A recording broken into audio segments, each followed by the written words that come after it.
Okay, in case you're wondering, this clock I'm using is from clocks with an X.net.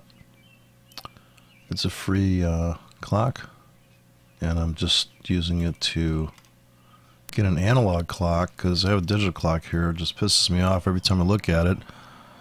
It says 4 something, and I just think, oh, it's 4. I got plenty of time. Whereas this is more of like a pie slices. Cool thing about this clock is you got like a million clocks here. I haven't uploaded the latest version, but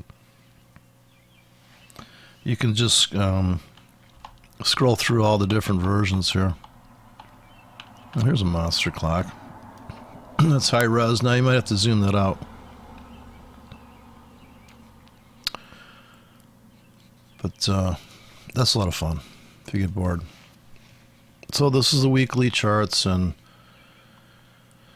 like this guy that was asking me about this, you know, one man scalps another man's counter trend trade, another man's whatever, but I realize the trend is down on the euro yen, but that's up 150 pips off this entry here coming in yesterday or Sunday night, buying that thing. Of course, this thing moves quite a bit. This wick here, I mean, this bar is 300, 400 pips. So some crazy action. Certainly on the daily, it's a whole different world. And I can see trading breakouts on the daily here. If you go to the 4-hour world, you can see the simple top become a bottom. And here comes the, I don't know if there's any news coming out. But see, here's your setup here. If you're on the 4-hour chart, it's about this top becoming a bottom, and either you're placing a buy stop here for confirmation entry, or you have a buy limit sitting here. Or you are sitting here when this happens, and you pull the trigger and you get the fame and glory of buying at the market. Or you, there's a video that I watched yesterday, and it's so funny. I have to do a critique about it. This guy in he's in Australia or something. He's trading, and his entry is here. Like, he's waiting to get super confirmation entry. Like, he's not going to buy down here. There's so many ways to get in these things now. To me, confirmation entry would be more like buy stop, buy stop, buy stop, buy stop. Oh, I got filled. Buy stop, I got filled. Oh, buy stop, buy stop. Oh, I'm making money. I'd stop putting the buy stops in if it's going up. Because I guess once it's going up, I'm thinking, uh-oh. And of course, the exit's going to be here. But this is the same pattern. It doesn't matter which time frame. Now, some people would sell a break of this line, this 100 pip line, and they would have made 100 pips. And really, technically, a scalp is just like, if this is a 5-minute chart, you could have bought here and dumped here. It doesn't have to be a counter trend trade. I mean, the real definition of a scalp. Plus, you have this trend line here that's about to break. So I really want to get in at the bottom of that. To me, that's the, like, you don't have to get too complicated.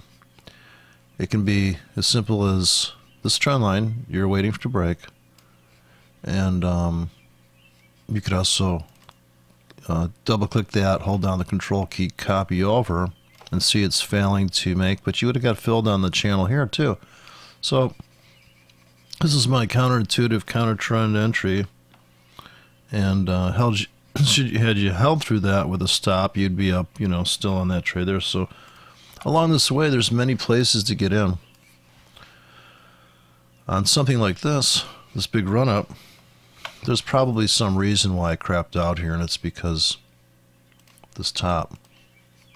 But see, the really precision entries are to place your sell limit right beyond the wick, or the sell limits, I should say, for me. Multiple order strategy is going to be like that. So here's your capture window, and there's the pips you would have made. Same thing here. Your orders here. where are all the stops for the bulls that think this is going to the moon here? You have to think like the other guy. First learning to drive a car, there used to be an ad on TV that said, "Watch out for the other guy." Yeah, I think so. The trees usually don't jump out in front of you. But see the entry here for the scalp, and that could have been a scalp. That could have been like moments, right? The news came out. But look at the re-entry possibilities. Oh no, I was saying is that the guy who thinks this is going up, he's like, woohoo, here we go. But of course it runs into a bottleneck here because you know all the sellers are going to come in here. So this supply zone is very tight. The supply and demand zones are very tight. I see a lot of people marking off, well, there's a supply zone. Dude, I don't got time for that supply zone. I want the doji. I want to solve it. It's right here. And my exit's going to be here. So my exit's already pre-planned. I'm going to have, and then see when they're going to come up here, they're going to, you sell limits here. A bunch of orders. You're really placing a pile of orders. There's no way around that. If you really want to have a store, if you really think trading's a business, sure, you can try to hit for the home run. There's a video that I mentioned where this guy says, you know what, the most money I've ever made trading is just taking chunks out of the market. Like right now, I'm getting out of something. Always getting in and out because one man's exit is another man's entry. So if that's his target, you know. Another problem with trading is the inflexibility of traders. I was talking to a guy yesterday who is short the euro, and I said, well, see now, even on a demo account, people are stubborn. They're like, well, I'm not changing my opinion. Of course, he's just playing for fun, but the thing is that, you know, geez, that is the key. Even on a demo, you should train yourself to not have a bias, be able to say, you know what, maybe it is going up. But the problem there is that you would never do that with your belief system about anything else, like, you know, the sky is blue, the earth's round. You're not going to wake up tomorrow and go, maybe the earth is flat. The ability to entertain that, the ability to get flexible. So I see inflexibility. When I see Gartley, I see inflexibility. When I see moving averages, I see a pre-planned, married to trade plan. I see all sorts of issues. You know, the cars have automatic transmissions, which I don't like. Like the car's trying to gauge, well, you probably want to go into this gear now. No, I don't. I want to downshift because I want to save my brakes. So I like the manual. I like to choose. I don't think... So I was researching these robots, and there was a robot called the Angry Bat, and I liked that one because it traded basically like I would trade, which is on fake breakouts. It would buy here, would get in, like right here, it would buy. So where everybody's selling this breakdown, I'm getting in. And as far as the patterns go, I just love the line chart. It doesn't get any easier than this, and it doesn't get any clearer as far as does this system work. I think it proves itself. If you take a trend line here, and we just happen to be on the 4-hour euro-yen, it breaks this. It doesn't come back perfectly into this, so horizontal prices always win. This is a momentum. This is a momentum calculation. You could say it worked here better. You know, it's getting closer to that breakout becomes resistance. But in the end, I do think this is, anytime you draw a trend line, you're really getting like this momentum, Gartley projection stuff going on.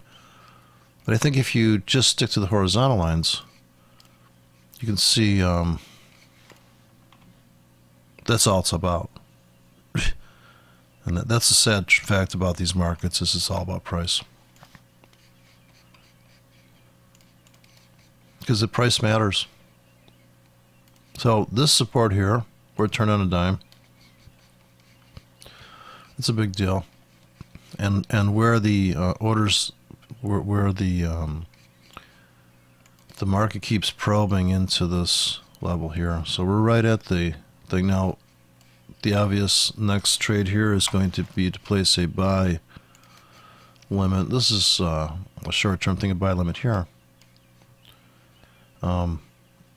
This thing came flying all the way back to here. You wouldn't have got filled on this, but you know, that's how it is. You won't get filled. That's money in the bank too.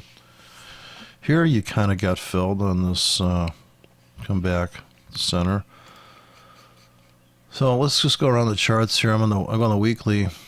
I'll go back to the weekly time frame and see where we're at in this picture. The next trade.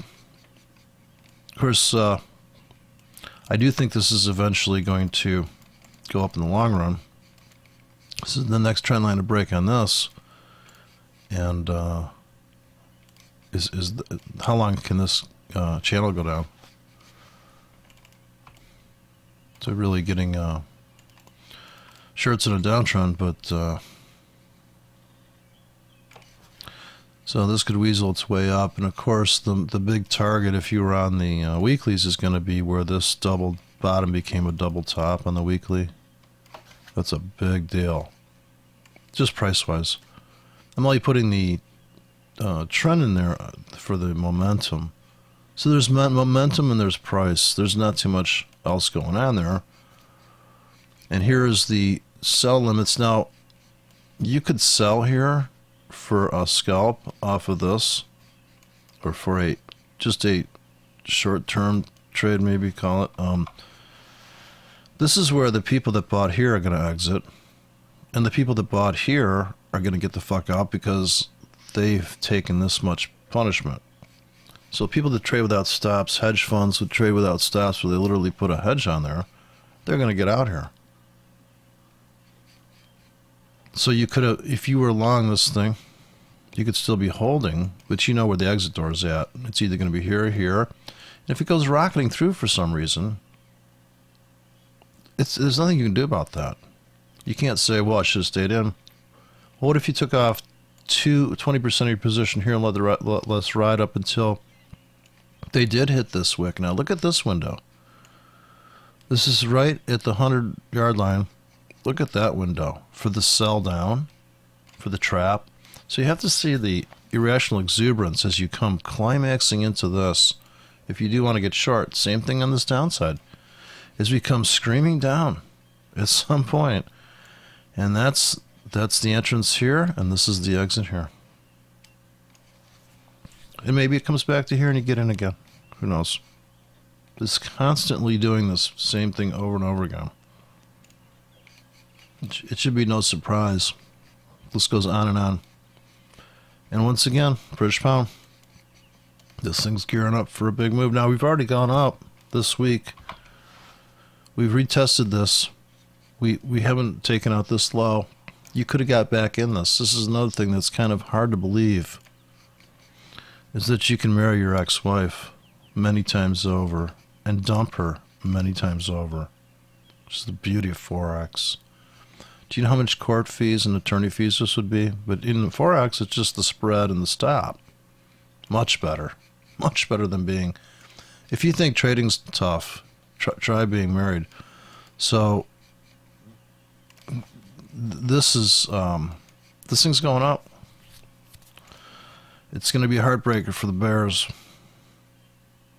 They've some failed attempts here. We could still fail. But the story's getting a little old here, trapped in this. Anyways, you would be up a whole, if you'd bought this here, based on this. Now this is the momentum crossover entry. Roughly there. Running tight stops. Dollar CAD is crapping out. I think it's going to be a buy if it comes down here.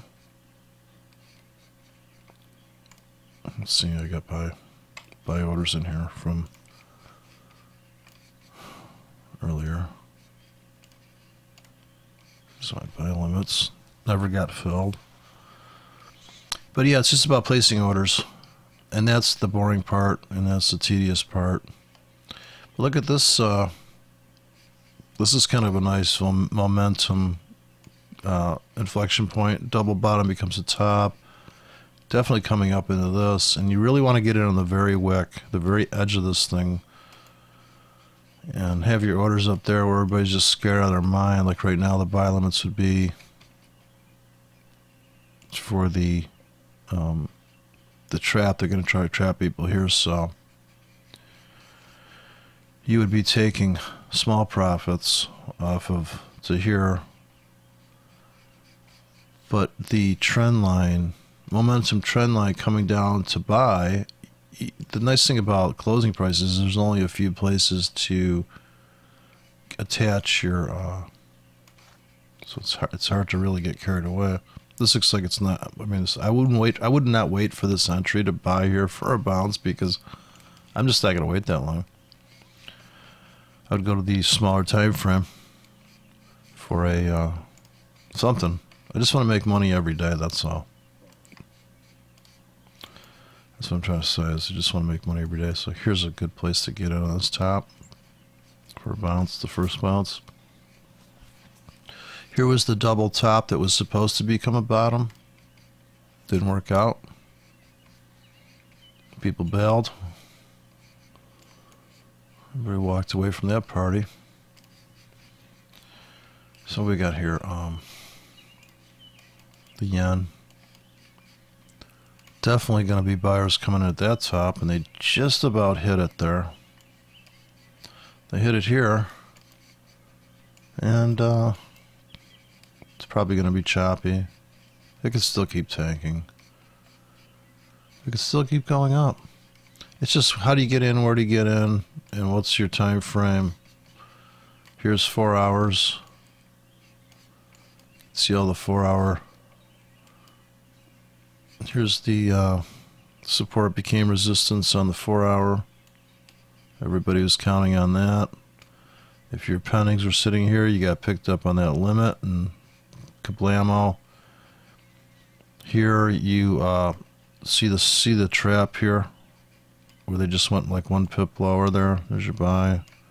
Once again, top become a bottom. The wick is your entry. The bar. And this is the yen, and here's a microcosm. This is the same kind of setup that you saw on the daily yen going back. It's a classic. Maybe it's the way these people are, but most markets do the same thing over and over again. You get this wedge off the tops, and there's always, before the big move, there's always the kickback. So you have a top become a bottom, and look at this stop hunt, liquidity hunt, really. Look at that. They didn't get it. They didn't get this, but see, you had a protection stop here. You went long here to make that. That's a 4 hour chart. Here you do have to be selling into this, even though it may seem like, but wait, it's going up. Big fallacy of trend following. Look at this perfect entry. Here's a classic top, comes back. That's the classic breakout pullback and then zoom. And without putting moving averages on, you can just say, oh, we're in an uptrend. Look at it. You could trade off this trend line too. You know, this is like trading off a moving average. But nice thing about these things, they're just hard.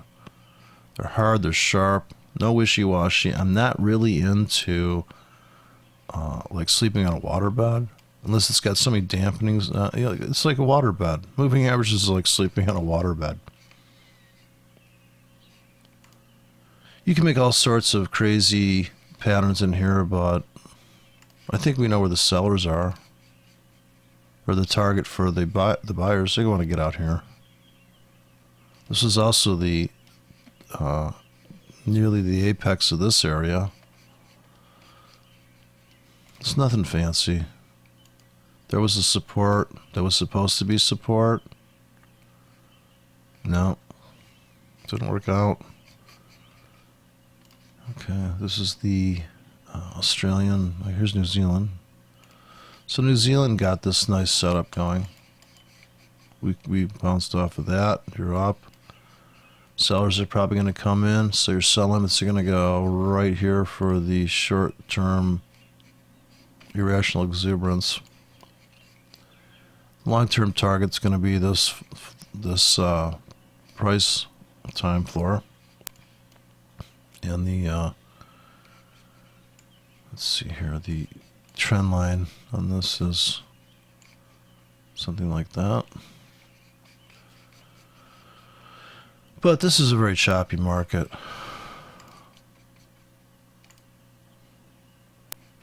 Look at this little, I said I'd have to say the liquidity hunt. But stops are liquidity. There are so many orders there. It's very liquid. Right here. If your buy limit is sitting right there. Wow. Little move. And then, once again, sell limits up here. Okay, the right now the euro's going up. They're gonna realize this euro could clear the trees here this week. After spending a year and a half sideways, we're going up right now. If you go to the 1 hour chart, you can see the trades that you missed on the 1 hour chart. If you look right here, if your buy limit's sitting right here at this doji, how about that fill? This is when Yellen came out and started babbling.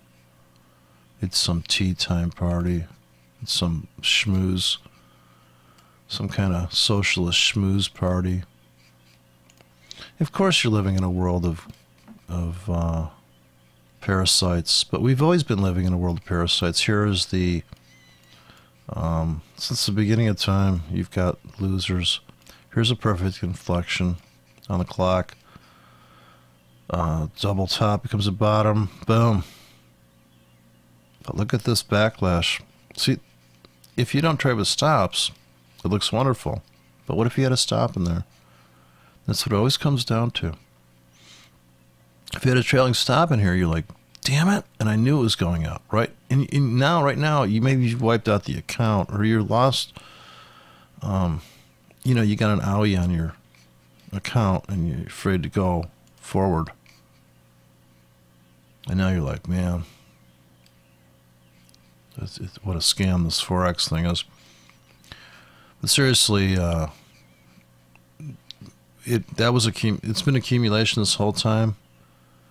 So this guy was shorting this thing yesterday, and I said, why do you think it's going down? He said, well, it went up so hard. I said, well, there's usually a follow-through. He said, well, the daily's straight up. So usually, he goes, really? There usually is a follow-through. There's usually, follow-through means momentum. It's usually a momentum keeps going. She just kept going. I couldn't stop her. Here's a baby triangle if you're into triangles. But as far as that Gartley thing goes, without doing any type of, without switching time frames, isn't this the ultimate Gartley? And you could probably find the time frame that's going to give you the Gartley. This is your X. This is your B. And this is your D. And this is your E. And this is, say, your A. The problem I have with Gartley is that if you're going to get out a tool for this stuff, you just have to know that anybody that's watching D is looking for a place to get in, so they're looking for D, and D here is so itty-bitty. This would be X, right? Or this would be the new X, this is the B, this is the D. You're really looking for a low-risk entry. That's the whole point of Gartley. It's not about, well, wait a minute, nope, didn't qualify. The reason why these people get their ass kicked trying to back test a Gartley is because they're walking around with a You know, this is like walking around with a 13 millimeter socket wrench, hoping to fix all the cars in town, when, if you're lucky, 3 of the nuts on that car, 3 of the bolts, or maybe there are nuts, fit. And you're an auto mechanic? Okay, listen, you need to bring a crescent wrench to these markets, which means you need a fully adjustable wrench that goes from 2,000 millimeters down to 5 nanometers, right? These markets, and if you're making money fixing 3 millimeter, if you're a person that works on watches and you have little itty bitty screwdrivers and wrenches, that's your world. That's like the high frequency world or the scalper's world. Maybe you're the guy that has the giant, and have you ever seen the bolts they put on the poles that hold the light fixtures? I looked at those nuts one day. I was downtown. I was like, man, look at that thing. It's like a 4-inch nut on a bolt. I'm like, can I see the wrench for that? And if you go to the Guppy or something, you're living in a world of just, it's like the truck that can fit inside of a truck. Anyways, this thing's going to go up and away like a beautiful balloon, this damn euro. I know people don't want to hear it. What about the Brexit? Oh, God, what? It doesn't matter. This is all just stuff to sell newspapers. Doesn't anybody get it? Another thing is, look at this major. On the monthly euro dollar. If that support holds, wow. And we're in a confirmed uptrend. First time you can draw an uptrend line. Well, the last time you could draw an uptrend line is here. And you could make the argument that was the crap out point there. You got an uptrend on the monthly. And the problem is some guy's going to come along with his 20 EMA or his 200 MA. When somebody decided they were going to come out with a 200 period moving average, I think that was designed for the 1 minute chart. Because, like, are you going to live long enough to witness that? So there was a double top. There's euro. Can anybody see that baby walking north into up here? $1.23. Yeah, I can see that. Sure. Anyways, I have to go back to my tea and crumpets.